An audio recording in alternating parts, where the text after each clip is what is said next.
Gloire à Dieu, alléluia, gloire à Dieu. Nous bénissons le Seigneur pour le souffle de vie qu'il ne cesse de nous accorder en ce jour. Bienvenue à une minute de prière de ce samedi 11 mai 2024. Aujourd'hui, le Seigneur a mis en mon cœur le désir de partager avec vous ce passage de Jean, l'évangile de Jean, le chapitre 13, le verset 35, que je lis au nom de notre Seigneur Jésus-Christ. Ayez de l'amour les uns pour les autres. Alors, tout le monde saura que vous êtes mes disciples. Mon frère, ma sœur, deux fois, ça me fait tellement mal de voir que notre monde est en pleine perdition.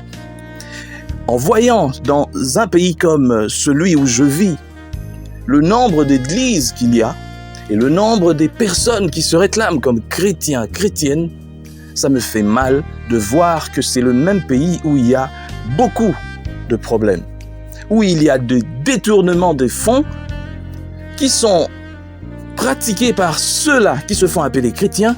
Et lorsqu'il y a détournement d'argent par un agent du gouvernement, ça veut dire qu'il y a des vies qui sont détruites. Il y a des vols, il y a des tueries, il y a des choses pareilles. J'ai toujours dit, c'est vrai, le développement n'est pas exclusif pour les chrétiens. Ça ne veut pas dire que pour être développé, il faut croire en Jésus. Sinon, les bouddhistes et puis les hindous et puis tout ça ne seraient pas développés. Croire en Jésus, c'est tout simplement avoir la possibilité de vivre après la mort.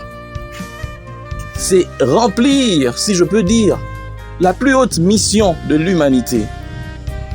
C'est avoir aussi la possibilité de rendre gloire et honneur à notre Créateur. C'est ça. Mais le reste pour vivre dans ce monde, déjà que lui-même Satan a été précipité sur cette terre, ça veut dire que tous ceux-là qui cherchent à gagner à tout prix ici sur terre sont obligés de collaborer avec lui. C'est vrai, tu peux gagner aussi ta vie honnêtement. Mais si tu commences à courir derrière la richesse, derrière le pouvoir, derrière l'argent, tu seras obligé de collaborer avec lui. Et c'est ce qui se passe aujourd'hui. Parmi ceux qui se font appeler enfants de Dieu, il y en a beaucoup qui ont collaboré et qui continuent encore de collaborer avec l'ennemi. Vous voulez le pouvoir, et pour le pouvoir, vous êtes prêts à tuer. Pour conserver le pouvoir, vous êtes prêts à tuer. Amusez-les gens, qu'on ne vous critique pas. Parce que vous avez besoin du pouvoir. Vous avez besoin vous ne voulez pas avoir un contrepoids. Et ça, c'est à tout le niveau. Chef du quartier jusqu'au plus haut niveau. Et ça, c'est l'être humain dans son entièreté qui est comme ça.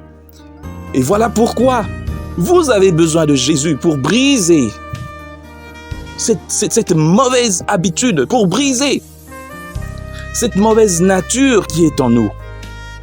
Le Seigneur Jésus-Christ lui-même dit, on reconnaît ses disciples par l'amour qu'ils ont les uns et les autres. Mais que voyons-nous pas aujourd'hui? Deux pasteurs en train de se disputer, de se déchirer, comme s'ils étaient des musiciens profanes. Les adeptes, j'appelle adeptes parce que tout simplement, c'est ce qu'on doit dire aujourd'hui, ce ne sont pas des fidèles de Jésus-Christ. Les adeptes de tels soi-disant pasteurs avec les adeptes de tels soi-disant pasteurs ne se parlent pas. Parce que les deux ne se parlent pas. Mais finalement, je ne sais pas pour qui ces deux personnes travaillent. Je ne sais pas qui est le maître de ces adeptes que eux appellent fidèles, mais qui sont en réalité des adeptes, parce qu'en réalité, ces églises sont des sectes. Je viens vous apporter l'évangile, vous dire que vous n'êtes pas obligé de rester dans ces sectes. N'est pas aller à l'église ne t'enverra pas en enfer. Si vraiment il n'y a aucune église qui te convainc, au moins, sois sûr que tu es en train de mettre en pratique la parole de Dieu. La parole de Dieu ne te dit pas d'aller à l'église forcément. C'est malheureux. La Bible dit de sortir du milieu d'eux. Quelqu'un ne peut pas se dire chrétien, mais en même temps montrer par ses actes qu'il n'a jamais reçu Christ dans sa vie. Et ça, c'est ce que nous vivons du matin jusqu'au soir. Les gens qui se font appeler chrétiens, chrétiennes, mais qui sont des voleurs, des tueurs, des pilleurs, qui font le mal.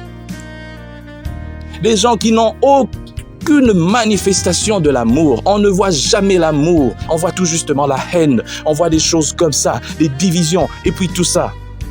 mais on crie le nom de Jésus. Le nom de Jésus, c'est pas un nom mystique. Ce n'est pas parce que tu chantes Jésus, tu chantes. Et ce n'est pas parce que les gens te suivent derrière, on dit grand pasteur ou quoi, ou prophète ou quoi. C'est pas parce que tu as des révélations. C'est pas parce que tu connais le nom des grands-pères de tout le monde. C'est pas parce que tu connais, c'est que tu l'as fait hier ou quoi. Non. La Bible dit dans 1 Corinthiens 13, quand je parlerai la langue des anges, tout ça, si je n'ai pas l'amour, cela ne sert à rien. Je suis comme un airain retentissant. Et il y en a beaucoup. Ça me vient à l'esprit même d'écrire un livre, Les airains retentissants, parce qu'aujourd'hui, la plupart des chrétiens sont des airains retentissants. Ce sont les chrétiens qui combattent les chrétiens. Ce sont les mêmes qui font du mal à leurs frères, à leurs sœurs. Mais que sommes-nous en train de faire? Ce n'est pas Jésus que nous servons lorsque nous agissons comme ça. Ce n'est pas Jésus. Ce n'est pas parce que toi, tu te dis, bon, il y en a même, au fait, qui croient être parfaite que les autres. Ah, notre église, nous, mais votre église est quoi? C'est pas votre église qui est la vérité. La vérité, c'est la parole de Dieu. La vérité, c'est Jésus. Si déjà tu ne sais pas aimer, tu as la méchanceté dans ton cœur, tu ne sais pas guérir de cette méchanceté, n'attends pas, au fait, de Jésus que tu entres au paradis. Commence d'abord par guérir ton cœur de cette méchanceté. Aller à l'église ne te sauvera pas. Être derrière un soi-disant grand pasteur ne te sauvera pas. Faire des miracles, ça ne te sauvera pas. Des veillées, des je ne sais pas quoi, des jeûnes, ça ne te sauvera pas. Aller à la montagne, ça ne te sauvera pas. Devenir pasteur, prophète ou quoi, ça ne te sauvera pas. Il n'y a que ton cœur totalement changé, acquis au Christ, qui te sauvera de la mort, de la perdition. Que Dieu bénisse sa parole. Nous prions. Seigneur, merci encore aujourd'hui de nous rappeler une fois de plus que nous avons besoin de toi, Jésus, pour que nos cœurs soient réellement transformés. Tant que l'amour ne vit pas en nous, nous ne pouvons pas nous permettre de nous appeler des chrétiens, des disciples de toi, des enfants de Dieu. Aide-nous, Seigneur, à développer l'amour, à ne pas laisser la haine et puis toutes ces mauvaises choses s'exprimer en nous, Seigneur. Aide-nous à être des vrais disciples de toi. Au nom de toi, Jésus, nous avons prié. Amen. Chers frères et sœurs, dans le Seigneur, vous avez l'occasion de servir Dieu avec votre temps, avec votre intelligence, mais aussi avec vos moyens. Soutenez, restez unis dans 1 minute de prière chaque jour. Écrivez-nous, envoyez vos dons ici. Que Dieu vous bénisse.